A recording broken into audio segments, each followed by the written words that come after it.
बिस्मिल्लाहिर्रहमानिर्रहीम। अस्सलाम वालेकुम। Biology chapter number 4 cells and tissues. और अल्हम्दुलिल्लाह आज हमारा ये इस चैप्टर का लास्ट टॉपिक है। ठीक है, आज ये हमारा चैप्टर कंप्लीट हो जाएगा।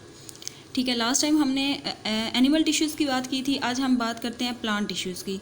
ठीक है, वो कहता है कि जैसे कि अब हम पीछे एनिमल्स में पढ़ के आए हैं कि मुख्तलिफ़ तरह के सेल्स मिलते हैं तो वो टिश्यूज़ बनाते हैं। ठीक है, फिर वो क्या करते हैं, अपना एक स्पेसिफिक फंक्शन परफॉर्म करते हैं। इसी तरह प्लांट टिश्यूज़ में भी ठीक है, मुख्तलिफ़ तरह के जब सेल्स आपस में मिलते हैं तो वो टिश्यूज़ बनाते हैं और अपना स्पेसिफिक फंक्शन प्लांट्स के अंदर परफॉर्म करते हैं। प्लांट्स के अंदर उनके कौन कौन से फंक्शन हो सकते हैं, फोटोसिंथेसिस का, या वो अपनी खुराक खुद जो तैयार करते हैं। ठीक है, या दूसरा कौन सा ट्रांसपोर्ट के, मतलब कैसे वो ज़मीन के अंदर से पानी अब्जॉर्ब करके वो रूट से लेके उसके सबसे एंड वाले पार्ट तक वो पानी ट्रांसपोर्ट करते हैं। ठीक है, फिर आगे हम देखते हैं कि इसकी आगे से मेजर टाइप्स हैं, कैटेगरीज हैं प्लांट टिश्यूज़ की, कौन कौन सी, सिंपल टिश्यूज़ और कंपाउंड टिश्यूज़।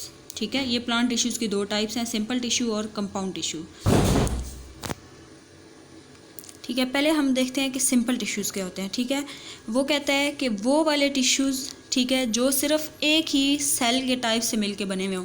मतलब जब एक जैसे सेल्स होंगे ना, वो मिल के जब टिश्यूज़ बनाए तो उनको हम क्या कहते हैं, वो सिंपल टिश्यूज़ हैं। ठीक है, मतलब सारे सेल्स, अब अगर फ़र्ज़ करो 5 सेल मिले हुए ना तो उन्होंने एक टिश्यू बनाया हुआ ना, तो वो पाँचों के पाँचों सेल एक जैसे होने चाहिए, एक टाइप के ही होने चाहिए। ठीक है, तो वो जब मिलेंगे तो वो क्या बनाएंगे, सिंपल टिश्यू। अब वो आगे से कहता है कि सिंपल टिश्यूज़ की आगे से टाइप्स हैं, कौन कौन सी, meristematic tissues and permanent tissues. ठीक है, अब हम देखते हैं मेरिस्टेमेटिक टिश्यूज़ को। वो कहता है कि ये जो टिश्यूज़ होते हैं, जाहिर सी बात है सेल्स मिलते हैं तो टिश्यूज़ बनते हैं ना, बात तो यही है ना। अब जितने भी सेल मिलेंगे तो वो टिश्यूज़ बनाएंगे। तो वो कहता है कि ये टिश्यूज़ किस से मिलकर बने हुए होते हैं, सेल से मिलकर बने हुए होते हैं, जिनकी आगे से मज़ीद आगे उनकी एबिलिटी होती है कि वो, मतलब वो सेल्स ऐसे होते हैं कि वो अब मज़ीद आगे डिवाइड हो सकते हैं। ठीक है, वो कहता है कि मेरिस्टेमेटिक टिश्यू जिन सेल से मिलकर बना हुआ होता है ना, उन सेल की मज़ीद एबिलिटी होती है कि वो डिवाइड हो सकते हैं। ठीक है, वो कहता है कि ये जो सेल होते हैं ना, इनकी थिन वाल्ड होती हैं, इनकी जो वाल्स होती हैं ना वो थिन होती हैं, और इनमें स्मॉल और लार्ज बहुत सारे न्यूक्लियस प्रेजेंट होते हैं, और इनमें कोई वैक्यूल नहीं होता। ठीक हो गया, वैक्यूल हम पीछे ऑर्गेनेली पढ़ के आए हैं। वैक्यूल क्या होती है, जो कि क्या करती है, फूड स्टोरिंग ऑर्गेनेली है। ठीक है, अब वो कहता है कि ये इस तरह आपस में कनेक्ट हुए हुए होते हैं सेल के, इनके दरमियान कोई भी ज़रा सी भी इंट्रासेलुलर स्पेस होती ही नहीं है। ठीक है, कि सेल्स जो होते हैं जो आपस में जुड़ के टिश्यू बनाते हैं, ये आपस में इस तरह जुड़े हुए होते हैं कि इनके दरमियान बिल्कुल भी स्पेस नहीं होती। ठीक है, अब वो कहता है कि आगे मेरिस्टेमेटिक टिश्यूज़ की भी अब आगे से मज़ीद दो टाइप्स हैं, कौन कौन सी, एपिकल मेरिस्टेम और लेटरल मेरिस्टेम। ठीक है, एपिकल मेरिस्टेम वो कहता है कि कहाँ पे प्रेजेंट होते हैं, जो रूट्स और शूट्स होती हैं ना, ठीक है, जो प्लांट की होती हैं रूट्स होती हैं जो ज़मीन के अंदर होती हैं, और शूट्स जो बाहर होती हैं, तने जिनसे हम बोलते हैं, और रूट्स जिन्हें हम जड़ें बोलते हैं। ठीक है, वो कहता है कि इनकी टिप्स में प्रेजेंट होते हैं एपिकल मेरिस्टेम। और जब ये एपिकल मेरिस्टेम डिवाइड होते हैं ना, ठीक है, तो वो क्या करता है, ये पूरे प्लांट सेल की जो प्लांट पूरा होता है ना, उसकी हाइट, उसकी लेंथ को इंक्रीज़ कर देते हैं।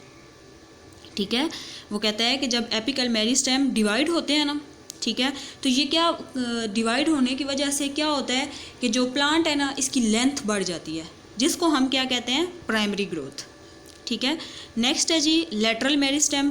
वो कहता है कि लेटरल मेरिस्टेम जो होते हैं ये रूट और शूट की लेटरल साइड पे प्रेजेंट होते हैं। लेटरल साइड होती है आउटर साइड। ठीक है, आउटर साइड पे, किसी भी साइड पे प्रेजेंट होते हैं। ठीक है, आउटर साइड पे। तो अब वो कहता है कि जब ये डिवाइड होंगे ना लेटरल मेरिस्टेम, तो ये किसके रिस्पॉन्सिबल होंगे, एपिकल मेरिस्टेम जब डिवाइड होते हैं तो पूरे प्लांट की लेंथ इंक्रीज़ होती है। लेकिन लेटरल मेरिस्टेम वो कहता है कि ये प्रेजेंट ही आउटर साइड पे है। ठीक है, आउटर की जो आउटर साइड होती है प्लांट की, इसकी किसी एक साइड पे प्रेजेंट होंगे। तो अब वो कहता है जब ये डिवाइड होते हैं ना, तो ये क्या करते हैं, किसी भी प्लांट के किसी भी हिस्से को इंक्रीज़ करते हैं। ठीक है, प्लांट पार्ट्स, और इस ग्रोथ को हम क्या कहते हैं, सेकेंडरी ग्रोथ। अब वो कहता है कि लेटरल मेरिस्टेम की अब आगे से मज़ीद दो टाइप्स हैं, कौन कौन सी, vascular cambium and cork cambium. Vascular cambium किस किस के दरमियान प्रेजेंट होते हैं, जाइलम और फ्लोएम। जाइलम और फ्लोएम हम आगे चल के डिटेल में पढ़ेंगे। और कॉर कैम्बियम कहाँ पे प्रेजेंट होते हैं, जो है प्लांट की लेटरल साइड पे, मतलब किसी भी आउटर साइड पे। ठीक है, नेक्स्ट है फिर जी सिंपल टिश्यूज़ की जो दो टाइप्स थी, मेरिस्टेमेटिक टिश्यूज़, और नेक्स्ट है जी परमानेंट टिश्यूज़।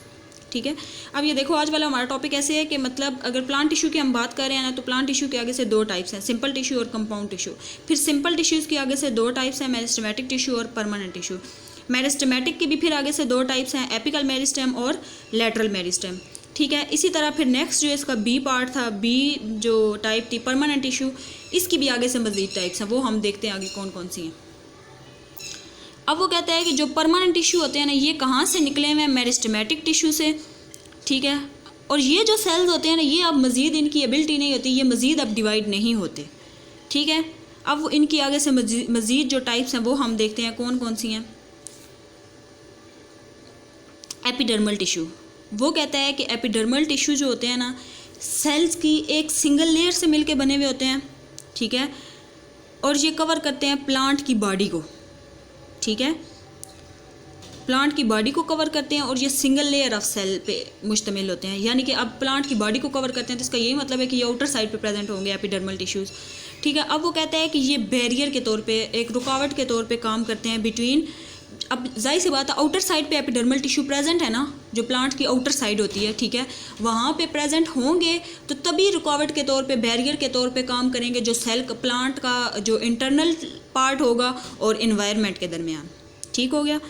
और वो कहता है कि रूट्स के अंदर इनका क्या काम होता है, रूट्स के अंदर ये क्या काम करते हैं, मिनरल्स और वाटर अब्जॉर्ब करते हैं, जबकि स्टेम के अंदर ये क्या करते हैं, एक केमिकल है क्यूटिन, ये सेक्रेट करते हैं, ठीक है। क्यूटिन क्यों सेक्रेट करते हैं लीव्स और स्टेम के अंदर, ताकि वो ये कहाँ वहाँ से क्या करें, एक केमिकल सेक्रेट कर देते हैं जिसे हम क्या कहते हैं, क्यूटिन। ताकि क्यूटिन का काम क्या होता है, ताकि उन लीव्स और स्टेम के अंदर से वाटर का लॉस ना हो सके, ठीक है, विच प्रिवेंट एवोपोरेशन। एवोपोरेशन क्या होता है, लॉस ऑफ वाटर, ठीक है। अब वो कहता है कि ये क्या करता है, रूट्स के अंदर ये क्या काम करता है, अब्जॉर्ब करता है वाटर और मिनरल्स, जबकि लीव्स और स्टेम में ये केमिकल सेक्रेट कर देता है क्यूटिन, ठीक है। अब क्यूटिन की जो कवरिंग होगी ना, उसको हम क्या बोलते हैं, क्यूटिकल, ठीक है, जो कि क्या प्रिवेंट करता है, क्यूटिन जो कि क्या करता है, लीव्स के अंदर से पानी के लॉस होने से रोकता है, ठीक है। अब वो कहता है कि एपिडर्मल टिश्यूज़ में जो अब इसकी जो रूट्स हेयर होती हैं, जो इसके रूट्स पे छोटे छोटे हेयर्स प्रेजेंट होते हैं और स्टोमेटा होते हैं, ठीक है, ये इसके कुछ स्ट्रक्चर्स हैं जो कि अपना स्पेसिफिक फंक्शन परफॉर्म करते हैं, ठीक है। अच्छा जी, परमानेंट टिश्यूज़ की पहली टाइप हमने पढ़ ली एपिडर्मल टिश्यू, सेकंड उसकी टाइप है जी ग्राउंड टिश्यू, ठीक है। अब ग्राउंड टिश्यू वो क्या कहता है कि ऐसे टिश्यूज़ होते हैं जो कि किससे मिल के बने हुए होते हैं, पैरेन्काइमा सेल से, ठीक है। अब वो आगे बताते हैं हमें कि पैरेन्काइमा सेल क्या होते हैं। वो कहता है कि पैरेन्काइमा सेल्स जो होते हैं ना, ये प्लांट्स के अंदर बहुत ज़्यादा कसरत से पाए जाते हैं। ये क्या होते हैं, ये स्फेरिकल होते हैं, मतलब गोल होते हैं, लेकिन ये उस जगह से फ्लैट होते हैं जहाँ से ये किसी दूसरे सेल के साथ मिलें, कॉन्टैक्ट करें।